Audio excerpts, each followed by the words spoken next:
네, 슬기로운 생활을 위한 생활백서 매주 화요일은 알아둬야 손에 안 보는 생활법령을 알아보겠습니다. 생활 속 각종 분쟁들 법을 알면 답이 보입니다. 오늘 함께할 법제처의 김유미 사무관 전화 연결돼 있습니다. 사무관님 안녕하세요. 네, 안녕하세요. 예, 자 먼저 식품과 관련된 오늘의 사연부터 만나보죠.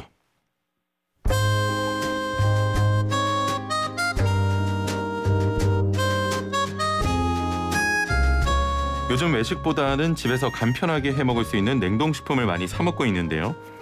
평소와 같이 해당 식품을 먹으려고 포장을 뜯었는데 그 안에 죽은 벌레가 들어있었습니다. 잘못 본 것은 아닌지 다시 한번 확인해봤지만 벌레가 맞았어요. 이런 경우는 처음이라 당황스럽기만 합니다. 이처럼 식품 안에 이물질을 발견했을 때 어떻게 대처해야 할까요?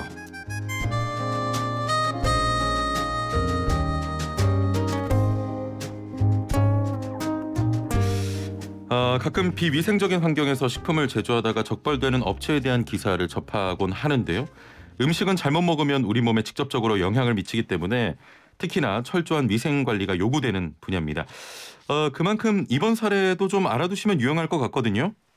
네, 맞습니다. 예. 식품 속의 이물에 대해서 식품위생법 제46조 제1항에서는 식품의 제조, 가공, 조리, 유통 과정에서 정상적으로 사용된 원료 또는 재료가 아닌 것으로서 예. 섭취할 때 위생상 위해가 발생할 우려가 있거나 예. 섭취하기에 부적합한 물질이라고 규정을 하고 있는데요. 오늘은 퀴즈가 없나요?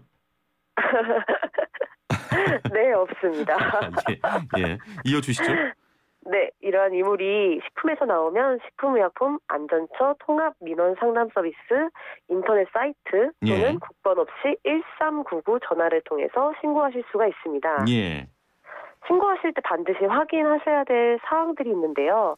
먼저 이물이 무엇인지 정확히 확인하시고 발견 당시의 이물과 남은 식품을 사진으로 찍어두시면 조사에 도움이 됩니다. 그리고 이물이 발견된 제품을 밀봉해서 이물을 반드시 보관을 하고 있으셔야 됩니다. 예. 그리고 이때 식품 포장지, 구매 영수증 등을 함께 보관해야 되는데요.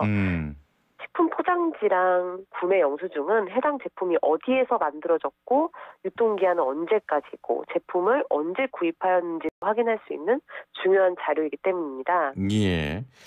자, 이러한 이물질이 식품에서 나오면 식품의약품 안전처 통합민원 상담 서비스 인터넷 사이트 이용하시고 또는 국번 없이 1399 전화를 통해서 신고할 수 있고요.